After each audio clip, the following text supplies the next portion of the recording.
Hey, assistant coach, how are you guys doing? It's me, CaniSports, and welcome back to the FIFA 19 Dortmund Career Mode. And now we are finally in the January transfer window. Transfers will be made in this episode, so if you guys enjoy the transfer window period as much as everyone else, hit that like button, boys. Let's see if we can get this to over 2,500 likes on this episode. It is the look back at Schalke and Barcelona right now. We have beaten Schalke quite convincingly.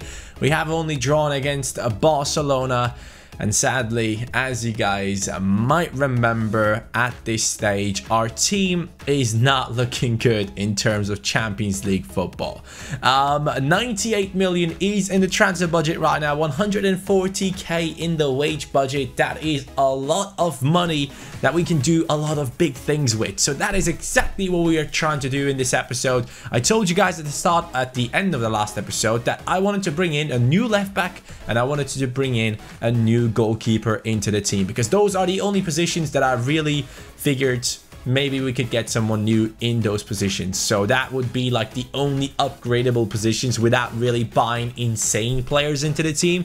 So now we are going for a left back and we are going after release clauses. We are looking and searching using the new feature in FIFA 19, and so far I believe most of my transfers have been through checking the release clauses on players and being like, oh, I like this guy. So we are doing that same thing right now. As you can tell, we are now in the Premier League and there's only one name I see: Benjamin Mendy. In my opinion, probably the best left back in the world. It might be an unpopular opinion, but when he played at AS Monaco, for me, he was the one player that I would have killed to get to Liverpool. And he joined Manchester City, a team that obviously has huge amounts of money and also had insane amounts of success last season winning the Premier League. But Pep Guardiola apparently wants to see him gone. So right now we are going after him. Left back, 24 years old, a social media legend as well, with the videos and pictures that he posts. We are currently offering 36 million. Actually, no, they are counter offering 36 million for Benjamin Mendy, and we will go ahead and offer 34, and we are going to be editing the sell-on clause up to 10%. So Pep is actually accepting it. So things are looking quite good right now in the Benjamin Mendy deal. I know, guys, I know it's not the most realistic transfer, but hey, I only had 1.5 days to record this, so I made the best out of it. I wanted to bring in some amazing players to use. So right now, Benjamin Mendy is that one player. So contract situation, we don't know how much money he actually earns, so we will offer him a crucial first team position because I really want to play him, and I love the fact that he has a real face in this game. Thankfully he does, not just a generic one. He looks exactly like he does in real life, and he looks very happy as well making this deal right now. A 4-year contract is what I'm offering the 24-year-old. He could be staying up to the age of 28 at Dortmund, and obviously that's what we want to see. We want to see him commit to the club in a long term. We are disregarding the release clause, but because of that, we are going ahead and offering him 100k in wages. He plays at Manchester City, so I was like, all right, we gotta offer this guy a lot of money, and it does work out. Benjamin Mendy has joined the team, an amazing player, an incredible left back who I think will only go up in his statistics in the future. Look out for that guy playing for Manchester City. He will have an amazing season if he does not get injured. He will definitely be one of their key players in my opinion, and his statistics just look incredible. Love the guy. 85 sprint speed on him, 87 crossing, and that is so true. He has probably some of the best crosses on him on his left foot. Very powerful as well. 3-star weak foot, 3-star skills, 6'1" tall, left back, left wing back, injury prone.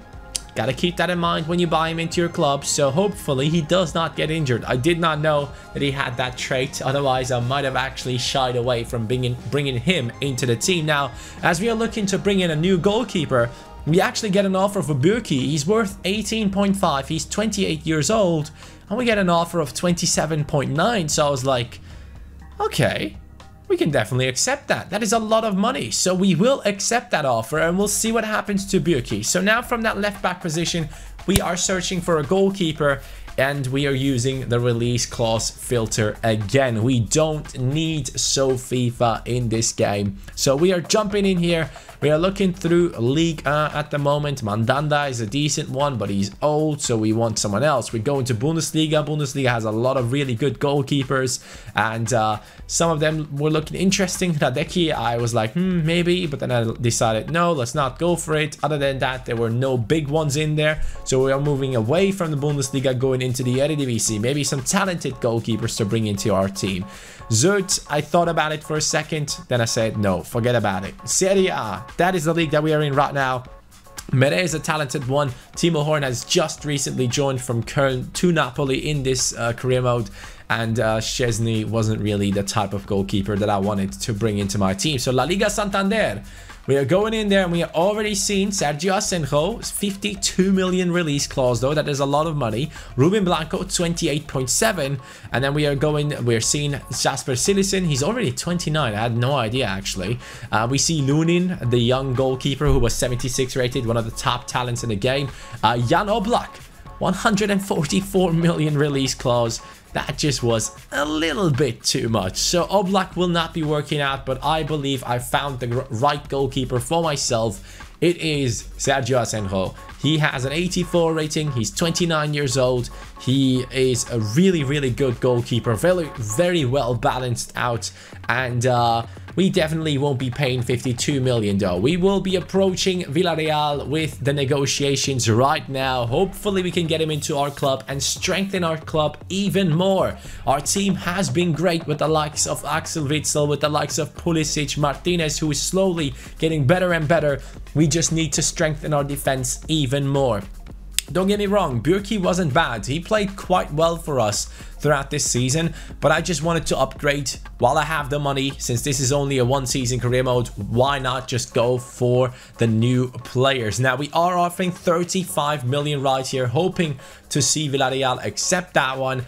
And it seems like they will accept it. 35 million instead of the 52 million release clause. So if you see a release clause in this game, don't just pay it. Definitely go ahead and think about it and try to negotiate and get the price down. They asked for 42. I said 35. They accepted, which was actually a big surprise to myself. I did not think that would actually happen. And we are getting the deal through the club. Now we are negotiating with the player. His current wage is 46k. One thing that I hate about this player though is he doesn't have a real face. That kind of did upset me a lot. For an 84 rated player, you would expect a real face for him. He wants 59k. That is a good amount. Definitely accepting that one. We have brought in new players. Dortmund is looking stronger than ever, and you can take a look at it right now. Asenjo, 84 rated goalkeeper. Mendy, 82 rated left back. And our first team is looking very, very good. Our opponents should be fearing us. So at this stage, I thought, okay, I'm finished with the transfers. I don't really need anything new to come into the club. Again though, another injury prone player, which kind of upset me seeing that. Hopefully no big injuries will be picked up throughout this season. Now we are simming through a little bit of January. We are getting past the game of Fortuna Düsseldorf right here, which is an away game, so I was kind of worried that we would lose that one. But if you sim through the calendar, you tend to lose away games a lot less than you lose them when you actually sim it and see like the minutes pass by. So if you guys are struggling with away simulations, definitely do it like that. Now this Larsen kid, actually, I had no idea about him. He's actually starting for Dortmund in real life. Like last game he started, so it's quite interesting to see him start ahead of Jadon Sancho in real life. But right now Dortmund is in the first position. Wolfsburg only 3 points behind us, and Bayern 6 points behind us. We want to keep it that way. We want to keep these teams away from that first position. Bundesliga title is what we want in this season. That is the #1 target for us, and hopefully we can get it. Here's the deal. We are playing against Leipzig, and as you guys remember, Leipzig was the team that smashed us 3-0 in the opening match of the Bundesliga, And now with the debutants in our team, I was hoping to put in a great performance to redeem ourselves to basically what we had going at the start of the season. Now, this team is good. Werner, Paulsen, Brandt joined them on a new transfer. Torgen Hazard joined them on a new transfer. Leipzig is looking very, very good. But we do start off with a huge chance early on with Kagawa, who I sadly forgot to sub off and put Götze back into the starting lineup. But Kagawa is doing the right things right now. He's passing it over to Martinez with a decent tight finish, and that was actually saved by the goalkeeper. Here, Timo Werner gets a shot on target in the 55th minute, and there he goes again. Timo Werner with that's Brandt. Brandt with 2 big chances for Leipzig, and now here is our chance. 63rd minute. I tried to do a low-driven shot. I'm sorry. I shouldn't have. 67th minute now. It is Leipzig on the attack. We do get the ball though. We do lose it in a very, very bad position. And we are down against Leipzig again. It is Brandt, the new transfer. I did not expect my team to go down against Leipzig here. We were the better team in my opinion. Now we are making the changes. Götze is coming in, Jadon Sancho is coming in, and I believe Wolf is coming in down that right-hand side. So right here, we get a huge chance with laggy gameplay. As you can tell, I'm sorry about that once again. It is not my fault really, but yeah, I tried my best to make it look as good as possible. But we have lost again against Leipzig. First game 3-0. Second time we play against them, 1-0 loss. And Asenjo on his first game for the team, it's a loss. Same for Mendy. So I was quite upset about that one. Since we have already finished all the transfers we wanted to make, we are going ahead and simming past the game of Hannover as well. Hopefully we can pick up a victory. It is a game at home, so I was expecting a decent result, and that is exactly what we are getting. It is a 3-1 victory, and we will now sim past the transfer window, hoping to basically come out the transfer window, rejuvenate it, and get into the month of February, which is looking like has a lot of big games coming up for us in the Bundesliga. And Bayern already only 3 points behind us. They have used that opportunity given by Leipzig to get really close. Leipzig only in the 7th position, which is a big surprise to me because they have an insane squad and they did really well against us. And we are definitely competing against multiple teams in terms of chasing down the title. And as you can tell right here, Jadon Sancho has grown to a 77 rating. Diallo already on an 82. Once again, I can't say it often enough. My favorite defender in a very long time. A player that I'm definitely looking to pick up in my Ultimate Team series. Martinez, as you can see right here though, he is slowly getting better. As you can tell, a few episodes ago he only had 2 goals. Now he is on 8, which is lovely to see. In terms of assists, Götze is #1 in our team, and that means we have to bring him back into the starting lineup. Even though Kagawa was higher rated, Götze now has caught up. He is 83 rated and he deserves a place in that starting lineup. Now, right now I'm looking at the games that are ahead of me, and I'm not really seeing too many big games. We are simming past the Frankfurt game as well, and we want to take a look into that quarterfinal against St. Pauli. Now, against Frankfurt, it is a victory again. So as you can tell, the team has won the last 3 Bundesliga matches that we have simmed, but the one that we played against Leipzig, we lost. So we need to improve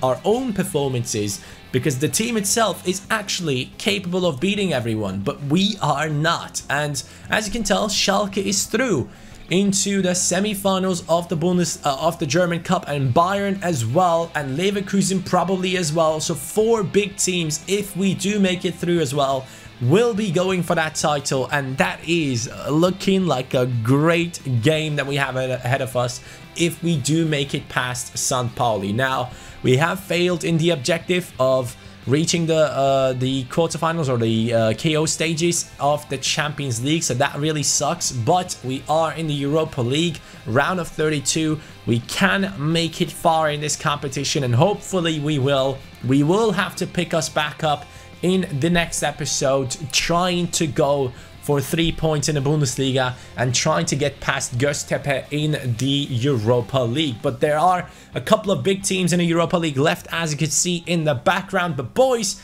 that is the transfer window episode. Burki has joined, Mendy has joined. Our team definitely got stronger. We are beating teams in simulations, but we have to step it up in terms of gameplay again. We have to get victories ourselves. We have to score goals. We have to be a lot more convincing in these next episodes. Thank you guys so much for watching the transfer window episode, the transfer window special.